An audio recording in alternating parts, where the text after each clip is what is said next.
Welcome to DoStar's online class account section. Today we are going to see the remaining topic in Unit 10, Depreciating Accounting. In previous class, we studied about the definition of depreciation and causes of depreciation, factors determining the amount of depreciation. Today we are going to see what are the methods of providing depreciation. You can see here there are 9 methods: straight line method or fixed installment method or original cost method, written down value method or diminishing balancing method, sum of years of digits method, machine hour rate method, depreciation method, annuity method, revaluation method, shrinking fund method, and last one is insurance policy method. We can see one by one. First we can see the straight line method or fixed installment method or original cost method. Under this method, the fixed percentage on original cost of the asset is charged every year by way of depreciation. Hence it is called original cost method. Here இதில் பார்த்தீங்கன்னா ஒவ்வொரு வருஷமும் fixed rate percentage இருக்கும். That is fixed percent என்ன அர்த்தம்? First year 10% fixed கொடுத்துருந்தாங்க அப்படின்னா, அதாவது இதில் ஒரிஜினல் காஸ்ட்டில் அப்போது 1 lakh ஒரு மிஷின் வாங்கியிருக்காங்க அப்படின்னா அது 1 lakh is original cost.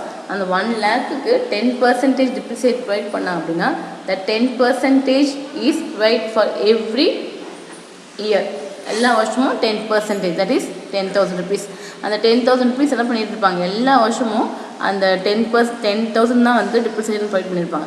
So that is why it is called, அந்த ஒரிஜினல் காஸ்ட் வந்து கால்குலேட் பண்ணுறதுனால it is known as original cost method. அதே மாதிரி அந்த டிப்ரிசியேஷன் அமௌண்ட் பார்த்திங்கன்னா ஈக்குவலாக தான் இருக்கும், எப்பயுமே சேஞ்ச் ஆகும், ரிமைன்ஸ் ஈக்குவல் ரிமைன்ஸ் சேம், எல்லா வருஷமும் ஒரே மாதிரி தான் இருக்கும் up to the useful life of the asset. Okay, so அதனால் it is also known as fixed installment method. அதே மாதிரி இது வந்து நீ கிராஃப் போட்டு பார்க்கும்போது உங்களுக்கு தெரியும் ஸ்ட்ரெயிட் லைன், ஹொரிசாண்டல் ஸ்ட்ரெயிட் லைனாக இருக்கும். So it is called straight line method. Okay, இந்த மெத்தட் எதுக்கு சூட்டபிள் ஆகும்னு பார்த்தீங்கன்னா, this method is suitable for those assets useful life of which can be estimated accurately and do not required much expenses and repairs and renewal. That is repair நிறைய வராது, renewal பண்ண வேணாம் அப்படின்னு ஏதாச்சும் இருந்துச்சு, அந்த மாதிரி அசட்ஸாக இருந்தது அப்படின்னா this is very suitable for this. இந்த ஃபார்முலா பார்த்தீங்கன்னா அண்டர் ஸ்ட்ரெயிட் லைன் மெத்தடில் ஃபார்முலா இதுதான் இருக்குது. That is amount of depreciation per year is equal to original cost of the asset minus estimated scrap value divide by estimated useful life of the asset in a year. Or rate of depreciation பார்த்தீங்கன்னா the amount of depreciation per year by original cost into 100 அப்படின்னு formula போட்டு நம்ம prepare பண்ணுவோம். இதில் what are the merits of straight line method, that is dividing straight line method and the என்ன advantage பார்ப்போம். Simple and easy to understand. It is very easy to understand. இல்லையா, complete பண்ண ரொம்ப ஈஸியாக ஒன்ஸ் ஒரு நம்ம பண்ணிட்டோம் அப்படின்னா அதே அமௌண்ட்டை நம்ம என்ன பண்ணுவோம், டிப்ரிசியேட் பண்ணிகிட்டே இருப்போம். Next equality of the depreciation burden. எல்லா வருஷமும் ஒரே பேர்டனாக இருக்கும், ஒரு வருஷம் ஈக்குவலாக இருக்கும், இல்லை ஒரு வருஷம் வந்து 100, ஒரு வருஷம் 10,000, அடுத்த வருஷம் 5,000, இல்லை அந்த மாதிரி இல்லாமல் எல்லா வருஷமும் ஈக்குவல் அமௌண்ட்டாக இருக்கும் டிப்ரிசியேஷன். ஓகேவா, டெபிட் பண்ணும்போது ப்ராஃபிட் லாஸ் அக்கௌண்ட்டில் எல்லா வருஷமும் ஒரே மாதிரி தான் பண்ணிகிட்ருப்போம். ஸோ பேர்டன் பார்த்திங்கன்னா எல்லா வருஷமும் ஒரே மாதிரி தான் இருக்கும், அதில் எந்த டிஃப்ரென்ஸுமே இருக்காது. Next asset can be completely written off. இதில் இந்த மாதிரி ரிட்டன் ஆஃப் பண்ணிகிட்டே இருக்கும்போது ஒரு ஸ்டேஜ் பார்த்திங்கன்னா it comes to zero. Under this method the book value asset can be reduce to zero if there is no scrap value or the value scrap value at the end of its useful life. Thus asset account can be completely written off. Account என்ன ஆகிடும், asset account என்ன ஆகிடும், return of ஆகிடும். அதாவது cuts பார்த்திங்கன்னா ஒரு 1 lakh machine வாங்கியிருக்காங்க, ஒவ்வொரு வருஷமும் 10,000 rupees அப்படின்னு போடும்போது 10 years ஆகும்போது என்ன இருக்கும், வேல்யூ அந்த அசெட்டுக்கு வேல்யூ இல்லாமல் போயிடும் இல்லையா. ஸோ அந்த மாதிரி ஜீரோ வரைக்கும் reduce to zero it is possible in straight line method. Next suitable for the asset having fixed working life. அதே மாதிரி this method is appropriate for the fixed asset having certain fixed period of working life. In such cases, the estimation of the useful life is easy and in third it help in easy determination of the rate of depreciation. சில அசட்ஸில் இருக்கும் பார்த்தீங்கன்னா ஒரு 10 இயர்ஸ்னால் அந்த asset நம்மளால் use பண்ண முடியும் அப்படின்னு வரும். அப்போ அந்த மாதிரி அசட்டுக்கு இந்த மாதிரி மெத்தட் வந்து நமக்கு ரொம்ப யூஸ்ஃபுல்லாக இருக்கும். Next we can see the limitations. இதில் ஸ்ட்ரெயிட் லைன் மெத்தடில் நிறைய நமக்கு advantage இருந்தாலும் there is some limitations. We can see ignore the actual use of the asset. Okay, இதில் பாருங்கள் நம்ம டிட்டர்மைன் பண்ணும்போது டிப்ரிசியேஷன் ப்ரொவைட் பண்ணும்போது நம்ம இந்த இடத்துல என்ன பண்ண மாட்டேங்கிறோம் அப்படின்னா அந்த மிஷின் வந்து எந்த அளவுக்கு யூஸ் ஆகுதுன்னு நம்ம பார்க்குறது. ஒர்க் ஆனாலும் ஆகாட்டினாலும் நம்ம என்ன பண்ணுவோம், ப்ரொவைடிங் டிப்ரிசியேஷன் அட் 10% இல்லையா, ஒரிஜினல் காசு வந்து நம்ம கொடுத்துட்ருக்கோம். ஸோ அப்போ என்ன ஆகும் அப்படின்னா அந்த யூஸ் பண்ணுற அசட்டோட யூஸ் வந்து கம்மியாக இருந்தாலும் டிப்ரிசியேஷனுங்கிறது இங்கே அதிகமாக தெரியும். Next, ignore the interest factor. This method does not take into account loss of interest on the amount invested in the asset. This is the amount would have earned interest had it been invested outside the business is not considered. இது consider பண்ணும்போது நம்ம என்ன பண்ணுறதுன்னு பார்த்தீங்கன்னா interest that is loan வாங்கியிருக்கலாம், அப்போது அதை நம்ம interest பே பண்ணோம் இல்லையா, அதை நம்ம இந்த இதில் கன்சிடர் பண்ணுறது இல்லை. நெக்ஸ்ட் பாருங்க, டோட்டல் சார்ஜஸ் அந்த asset will be more. Here we can see when the asset become older, நாள் ஆக ஆக என்ன ஆகும் அப்படின்னு பார்த்தீங்கன்னா இந்த இடத்துல அதிகம் ஆக ஆக அந்த டிப்ரிசியேஷனோட எக்ஸ்பேண்டட் இஸ் அசட்டோட டிப்ரிசியேட் வேல்யூ இருக்கு இல்லையா, அது என்னவாக இருக்கும், ஒரே மாதிரி தான் இருக்கும். பட் என்ன ஆகும்னா ஒரு 5 இயர்ஸ் வரைக்கும் மெயின்டெனன்ஸ் கம்மியாக இருக்கும். ஆஃப்டர் 5 இயர்ஸ் பார்த்திங்கன்னா மெயின்டெனன்ஸ் அதிகமாக இருக்கும். அதை நம்ம இந்த இடத்துல நம்ம கன்சிடர் பண்ணுறதே இல்லை இல்லையா. ஸோ அப்போ என்ன ஆகும், டிப்ரிசியேஷன் நம்ம எதிர்பார்க்கறதோட நமக்கு வந்து எக்ஸ்பென்சஸ் அப்படிங்கிறதுல அதிகமாக தெரியும். Difficulty in determining the scrap value. It is very difficult. It is quite difficult to assess the true scrap value of the asset after long period, says 10 or 15 years after date of its installation. இல்லையா, ஒரு machine வாங்குகிறோம் அப்படின்னா ஒரு 15 வருஷம் கழிச்சு அதோட value என்னவாக இருக்கும் நம்மளால் சொல்ல ரொம்ப சிரமமாக இருக்கும். It is very difficult to determine. Okay, நம்மளால் சொல்ல முடியாது. So that is the limitations. Next we are moving to the written down value or diminishing balancing method. Under this method, depreciation charge at the fixed percentage on written down value of asset every year. Hence, it is called written down value method. Written down value method is the book value of the asset, original cost of the asset minus depreciation up to the previous accounting period. As the amount of depreciation goes on decreasing year after year, it is called diminishing balancing method or reducing installment method. இதில் பாருங்கள், போன straight line மெத்தடில் நம்ம என்ன பண்ணியிருப்போம், 10% சொல்லியிருப்போம். அந்த 10% எல்லா வருஷம் கொடுத்துருப்போம். ஆனால் நீங்கள் டிமினிஷிங் பேலன்சிங் மெத்தடில் பார்த்திங்க அப்படின்னா ஒரே மாதிரி இருக்காது. அப்போ நம்ம என்ன ஆகும் அப்படின்னு பார்த்திங்கன்னா அந்த இடத்துல நமக்கு வந்து ஒரு ஒரிஜினல் காஸ்ட் வந்து 1 lakh அப்படின்றதுனா 10% தான். பட் என்னென்னா அந்த டிப்ரிசியேஷன் போக ஒரிஜினல் காஸ்ட் வந்து டிப்ரிசியேஷன் போக மிச்சம் என்ன இருக்கும் அதுலேருந்து என்ன பண்ணியிருப்போம், மறுபடியும் டிப்ரிசியேட் போயிருப்போம். For example 1 lakh value machine நம்ம என்ன பண்ணுறோம், 10% டிப்ரிசியேட் பண்ணுறோம். ஸோ 10,000 போக 90,000 இருக்கும். நெக்ஸ்ட் இயர் பார்க்கும்போது அந்த 90,000 இஸ் த புக் வேல்யூ. அந்த புக் வேல்யூலேருந்து 10% போகும். ஸோ இந்த மாதிரி போகிறது தான் டிமினிஷிங் பேலன்சிங் மெத்தட். அப்போ என்ன ஆகுன்னு பார்த்தீங்கன்னா ஒவ்வொரு பர்சன்டேஜ் ரிட்டர்ன் ஆஃப் பண்ணுறதுனால it is not is right return down value method சொல்கிறோம். இல்லை வருஷத்துக்கு ரொம்ப டிப்ரிசியேஷன் குறைச்சிட்டே இருக்கும். ஃபஸ்ட்டு 10,000 இருக்கும், நெக்ஸ்ட் 9,000 இருக்கும். ஸோ இந்த மாதிரி குறைச்சிட்டே வரதுனால this is known as reducing installment method அப்படின்னும் சொல்லலாம். ஆர் டிமினிஷிங் பேலன்சிங் மெத்தட் அப்படின்னும் நம்ம சொல்கிறோம். நெக்ஸ்ட் பாருங்கள், we are moving to next merits.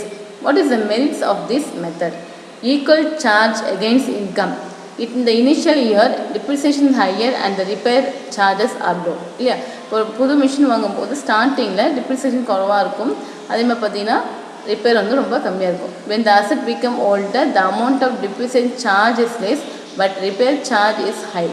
Hence, the total burden on the profit in the respective depreciation and repair put together remains almost similar year after year. ஓகேவா, first நம்ம என்ன ஆகுது, depreciation வந்து என்னவாக இருக்கும், அதிகமாக இருக்கும் இல்லையா. அப்போது நமக்கு ரிப்பேர் சார்ஜ் கம்மியாக இருக்கும். அதே போக போக டிப்ரிசியேஷன் குறைஞ்சி போகும்போது இங்கே ரிப்பேர் சார்ஜ் இன்க்ரீஸ் ஆகிட்டு இருக்கும். ஸோ இது ரெண்டும் நம்மளால் வந்து ரெண்டுமே மேனேஜ் பண்ண முடியுற மாதிரி இருக்கும். ஓகேவா. Next logical method. In the earlier year, when the asset is more productive, high depreciation charge. In the later year, when the asset become less productive, the depreciation charge is less.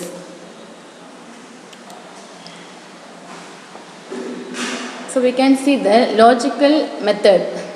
in the earlier year when the asset is more productive, higher depreciation charge. அது என்னன்னு பார்த்தீங்கன்னா ஒரு asset இருக்குது, அந்த asset வந்து ஸ்டார்டிங்கில் பார்த்தீங்கன்னா என்ன இருக்கும், அதோட ப்ரொடக்டிவிட்டி அதிகமாக இருக்கும், அப்போ டிப்ரிசியேஷன் அதிகமாக இருக்கும். இப்போ நாளாக ப்ரொடக்டிவிட்டி கம்மியாக டிப்ரிசியேஷனும் கம்மியாகிடும். ஓகேவா, இது is a logical method. Next we can see the limitations.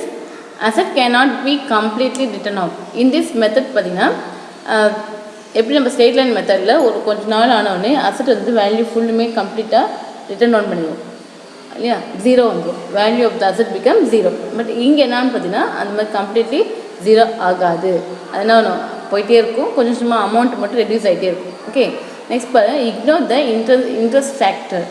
This method to not have take into account the loss of the interest on the amount invested in the asset. The amount would have earned interest had it been invested outside the business is not considered.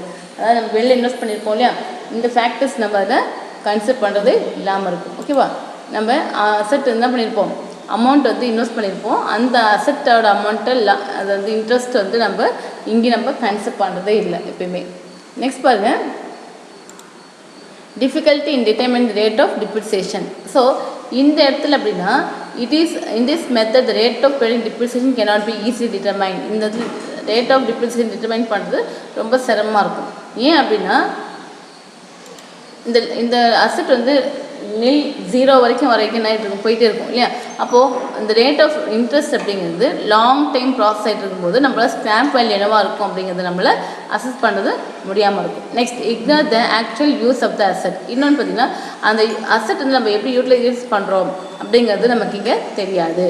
So asset use பண்ணுறது that is sometimes என்ன பண்ணியிருப்போம், asset வந்து நிறைய use பண்ணியிருப்போம், ஒரு year வந்து asset வந்து நம்ம கம்மியாக யூஸ் பண்ணியிருப்போம். ஸோ நம்ம அதை கன்சிடர் பண்ணாமல் ரேட் ஆஃப் டிப்ரிசியேஷன் சேம் பர்சன்டேஜை நம்ம என்ன பண்ணிக்கோ ஒரிஜினல் காஸ்ட் வந்து டிட்டர்மைன் பண்ணிட்டு வந்துட்டுருப்போம். ஓகேவா, these are the limitations of this written down value method. Next we are going to see about the difference between the straight line method and written down value method. Here the difference, straight line method and written down value method. The basis of calculation. Depreciation is calculated on the original cost of the asset of all there. That is, original cost வந்து நம்ம என்ன பண்ணுறோம், depreciation provide பண்ணுறோம், that is the same ரேட்டாக இருக்கும் இல்லையா. இங்கே பாருங்கள், the case of written down value method, the depreciation is calculated on the written down value of the asset year after year. ஒவ்வொரு வருஷம் வந்து ரிட்டன் டவுன் வேல்யூ மெத்தடில் ரிட்டன் டவுன், அதாவது டிப்ரிசியேஷன் லெஸ் பண்ணிவிட்டு என்ன வேல்யூ இருக்கோ அதுலேருந்து நம்ம என்ன பண்ண போகிறோம், ஒரிஜினல் காஸ்ட்டை கண்டுபிடிக்க போகிறோம், தட் இஸ் டிப்ரிசியேஷனை ப்ரொவைட் பண்ண போகிறோம். நெக்ஸ்ட், அமௌண்ட் ஆஃப் டிப்ரிசியேஷன் பார்த்தீங்கன்னா the amount of depreciation the same for all there, எல்லா வருஷமும் என்ன ஆகும், சேமாக இருக்கும். பட் இங்கே என்ன இருக்கும், decrease every year, goes on decrease every year. எல்லா வருஷமும் அமௌண்ட் ஆஃப் டிப்ரிசியேஷன் ஆகிட்டு இருக்கும், குறைஞ்சிட்டே வரும். ஃபஸ்ட்டே அதிகமாக இருக்கும், நெக்ஸ்ட் போக போக கம்மியாகிட்டே இருக்கும். Book value of the asset at the end of its life. The book value of the asset becomes zero when there is no scrap value or is equal to its scrap value at the end of its life. End of the life பார்த்தீங்கன்னா book வேல்யூங்க ஜீரோவாக இருக்கும். But இங்கே என்ன அப்படின்னு பார்த்தீங்கன்னா never become zero, ஏன்னா கொஞ்சம் சும்மா லைன் போயிட்டே இருக்கும், அது வந்து அமௌண்ட் வந்து ரெடியூஸ் ஆகிட்டே வரும். Computation of the rate of depreciation. It is easy to calculate the rate of depreciation and it is difficult to calculate the rate of depreciation. இந்த இடத்துல ரிட்டர்ன் ஸ்ட்ரெயிட் லைன் மெத்தடில் பார்த்தீங்கன்னா நமக்கு வந்து ரேட் ஆஃப் டிப்ரிசியேஷன் ப்ரொவைட் பண்ணுறதும் calculate பண்ணுறதும் ஈஸியாக இருக்கும், ஏன்னா ஒரே மெத்தடாக இருக்கனால, ஒரே அமௌண்ட்டாக இருக்கனால. பட் இந்த case of return down value மெத்தடில் கொஞ்சம் டிஃபிகல்ட்டாக இருக்கும். Okay, next, order of calculation of the depreciation amount. Here we can see amount of depreciation is calculated first followed by the rate of depreciation. The rate of depreciation is calculated first followed by the amount of depreciation. ஓகேவா, first நம்ம என்ன பண்ணுவோம், amount of depreciation தான் first calculate பண்ணுவோம், அதுக்கப்புறம் rate பண்ணுவோம். இங்கே பார்த்தீங்கன்னா ரேட் வச்சு நம்ம அமௌண்ட்டை கால்குலேட் பண்ண போகிறோம். Next, total charges. At the cost of the repair goes on increasing while the passage of time, the total charge, the total of the depreciation amount and repair amount keeps on increasing for year to year. அதாவது இங்கே வந்து நம்ம என்ன பண்ணுறோம், straight line மெத்தடில் ஒரே மாதிரி provide பண்ணுறதுனால நமக்கு வந்து ரிப்பேர் சார்ஜும் போயிட்டே இருக்கும், அதே மாதிரி டிப்ரிசியேஷனும் ஒரே வேல்யூவில் போயிட்டுருக்கும். ஆனால் இங்கே பார்த்தீங்கன்னா at the cost of repair increase and depreciation decrease with the passage of time, total of the depreciation amount and the repair amount charged the profit and loss account remains almost the same from year to year. For example, repair, that is நாள் பண்ணோம்னா அசட்டோட repair வந்து maintenance வந்து அதிகமாகும், maintenance charges அதிகமாகும். அப்போது repair அதிகமாகும் போது இங்கே நான் டிப்ரிசியேஷன் என்ன ஆகிடும், ஃபஸ்ட்டு அதிகமாக இருக்கும், போக போக ரெடியூஸ் ஆகிட்டே இருக்கும். அப்போ இந்த ரிப்பேர் சார்ஜஸ் என்ன ஆகும், இந்த டிப்ரிசியேஷன் அமௌண்ட்டை ஈக்குவலைஸ் பண்ண மாதிரி இருக்கும். ஓகேவா? அப்போ என்ன ஆகும்னா ப்ராஃபிட் அண்ட் லாஸ் அக்கௌண்ட்டில் ரொம்ப டிஃப்ரென்ஷியேட் நமக்கு தெரியாது. Suitability. It is suitable for asset for which the repair charges are less and the possibility of the obsolescence is less and the expiration of the cost of asset depends upon the time period involved. It is suitable for assets which are affected by the technological changes and assets which require more repair with the passage of time. அதாவது straight line method பார்த்திங்கன்னா repair செலவு கம்மியாக இருந்துச்சு அப்படின்னா நம்ம straight line method use பண்ணலாம். இல்லை நமக்கு ரிப்பேர் அதிகமாகும் அப்படின்னா அந்த சார்ஜஸ் அதிகமாகும் அப்படின்னா we have to choose written down value method. Next we can see the sum of year of digits method. This is a method similar to the diminishing balancing method. The amount of depreciation goes on decreasing every year in the proportion to the expiry life of the asset. This method is suitable for those assets having more probability of the obsolescence and increased repair charges as the asset grows older. Under this method, the amount of depreciation per year is calculated by multiplying the cost of the asset and the number of remaining year life and divided into by sum of the digits of all year of the life of the asset. Okay, இது என்னென்னா diminishing balancing method தான், வேறு எந்த டிஃப்ரென்ஸுமே இல்லை. ஒன்று என்னென்னு பார்த்தீங்கன்னா இந்த கேல்குலேஷன் நமக்கு டிஃபர் ஆகும். நெக்ஸ்ட்டு பாருங்கள், machine hour rate method. Under this method depreciation per machine hour is calculated. machine hour என்ன வரும், அது ஹவர், அந்த மிஷின் எந்த ஹவருக்கு ஒர்க் ஆகுதோ, எத்தனை ஹவர்ஸ் ஒர்க் ஆகுதோ அதை வச்சு நம்ம கால்குலேட் பண்ணுவோம். Okay, the cost of the machinery after deducting the resultant value if any is divided by estimating work hour of the machine to find out the depreciation per hour. ஒரு hour, that is ஒரு life, ஒரு machine வந்து எத்தனை hour work ஆகும் அப்படின்னு தான் பார்ப்போம். முன்ன நம்ம என்ன பண்ணுவோம், எத்தனை இயர்னு பார்த்தோம். ஆனால் இப்போது என்ன பண்ண போகிறோம், ஹவர்ஸ் வச்சு நம்ம கால்குலேட் பண்ண போகிறோம். ஓகேவா? That is machine hour rate method. Next we are moving to the depletion method. இந்த depletion மெத்தட் பார்த்திங்கன்னா நேச்சுரல் ரிசோர்ஸஸ் தான் வந்து கரெக்டாக சூட்டபுளாக இருக்கும். எப்படின்னா depletion means exhaustions of the natural resources. That is depletion means quantitative reduction in the content of the asset. That is பாருங்கள், இப்போ ஆயிலெலாம் இருக்குது, மீன்ஸ் இருக்குது, ஆயில் ஃபீல்ட்ஸ் இருக்குது இல்லை, இவங்க என்ன பண்ண மைன்ஸ் ஆயில் ஃபீல்ட்ஸ்லாம் பார்த்திங்கன்னா அந்த அசட் வந்து உள்ளே இருக்கிறது வந்து எடுக்க குறைஞ்சிட்டே இருக்கும். ஸோ இந்த மாதிரி குறையும் போது இந்த மாதிரி கன்சர்னுக்கு நம்ம யூஸ் பண்ணுறது டிப்ளஷன் மெத்தட். இந்த மெத்தட் தான் நம்ம அதுக்கு யூஸ் பண்ணுறோம். ஓகேவா? So depletion method is suitable for mines and oil fields etcetera. Okay, for this the rate of depreciation per unit is equal to original cost. இந்த ஃபார்முலா நம்ம use பண்ணி நம்ம போடுவோம். நெக்ஸ்ட் பாருங்கள், annuity method. Under this method not only the original cost of the asset but also the amount of interest on the investment is taken into account while computing depreciation. இந்த மெத்தடில், annuity மெத்தடில் original காஸ்ட்டை மட்டும் எடுக்காமல் இந்த amount நம்ம எங்கேயாவது invest பண்ணால் நமக்கு என்ன அமௌண்ட் வருமோ அதையும் நம்ம ஆட் பண்ணிப்போம். Okay, the idea of considering interest is that if the investment is made in any other asset instead of the relevant fixed asset, it would have earning a certain rate of interest. இல்லையா? இப்போ for example இந்த invest பண்ணுறோம், நம்ம 1 lakh invest பண்ணுறோம் ஒரு மிஷினில், இந்த 1 lakh நான் பேங்க்கில் போட்டுருந்தேன், எனக்கு என்ன வரும் அப்படிங்கிறது கால்குலேஷன் பண்ணுறது தான். ஓகேவா? ஸோ இந்த இதுக்கு வந்து ஒரு ஆன்டி ஃபேக்டர்ஸ் யூஸ் பண்ணுவாங்க, அந்த ஆன்டி ஃபேக்டர் வச்சு நம்ம இதை கால்குலேட் பண்ணுவோம். ஓகே, நெக்ஸ்ட் பார்த்திங்கன்னா நம்ம பார்க்க போகிறது ரீவேல்யூஷன் மெத்தட். இந்த மெத்தட் அப்படிங்கிறது, that is under this method the amount of annual depreciation is calculated by comparing the value of the asset at the end of the year and their value at the beginning of the year. அதாவது ஆரம்பத்தில் ஒரு அசட்டோட வேலை என்ன இருந்தது, இப்போ என்ன இருக்குது, so மிச்சம் இருக்குது என்னவாக இருக்கும், அந்த டிஃப்ரென்ஸ் என்ன எடுத்துப்போம், நம்ம டிப்ரிசியேஷனாக கன்சிடர் பண்ணிப்போம். ஓகேவா? தட் இஸ் ஒரு மிஷின், தட் இஸ் ஒரு அசட் வந்து ஸ்டார்டிங்கில் ஒரு 10,000 இருந்தது அப்படின்னா எண்ட் ஆகும்போது அது 8,000 இருக்கும். So 2,000 is the depreciation. Opening and closing value of the asset வச்சு டிப்ரிசியேட் கால்குலேட் பண்ணுவாங்க. இந்த மெத்தட் வந்து பார்த்திங்கன்னா it is suitable for only life stock, loose tools etcetera. Okay, loose tools இந்த மாதிரி இருக்கு இல்லையா, உதவி பாகங்கள் இருக்கிறது, இந்த மாதிரி சின்ன சின்ன இது தான் வந்து இது யூஸ்ஃபுல்லாக இருக்கும். நெக்ஸ்ட் பார்க்கலாம், insurance policy method. Insurance policy method, in this policy method you can see insurance policy is taken for the amount equal to the cost of replacement of the asset. Insurance policy இருக்கும் இல்லையா. So நம்ம என்ன பண்ணோம்னா இப்போது இந்த ஒரு asset வாங்கினதுக்கப்புறம் அடுத்த வாட்டி நம்ம ரீப்ளேஸ் பண்ணுறதுக்கு ஒரு 10,000 ஆர் 10,000 வேணும் அப்படின்னா அவங்க என்ன பண்ணுவாங்க, 10,000க்கு ஒரு இன்சூரன்ஸ் பாலிசி எடுத்து வச்சுருப்பாங்க. அந்த வேல்யூ ஆஃப் த அசட், அந்த வேல்யூ என்ன வேல்யூ அசட் வாங்குறாங்களோ அதே வேல்யூக்கு என்ன பண்ணுவாங்க, ரீப்ளேஸ் பண்ணுறதுக்கு ஒரு பாலிசி எடுத்துருப்பாங்க. ஸோ என்ன பண்ணுவாங்க, the amount of depreciation is paid by the way of insurance premium every year to the insurance company. அது டெபாசிட்டும் பண்ணாமல் அந்த இன்சூரன்ஸ் என்ன இன்சூரன்ஸ் வந்து கட்டுவோம் இல்லையா, டிப்ரிசியேஷன் அமௌண்ட் இருக்கும். தட் இஸ் ஒரு வருஷத்துக்கு 10,000 அதில் என்ன அமௌண்ட் இருக்கும், அந்த அமௌண்ட்டை ஒரு இன்சூரன்ஸ் பாலிசி ப்ரீமியம் பே பண்ணிட்டு வருவாங்க. லாஸ்ட் அந்த பாலிசி மெச்சூர்ட் ஆகும்போது அதை எடுத்துகிட்டு கம்பெனிகிட்டேருந்து இன்சூரன்ஸ் கம்பெனிலேருந்து வாங்கி புது அசட் வாங்கிப்பாங்க.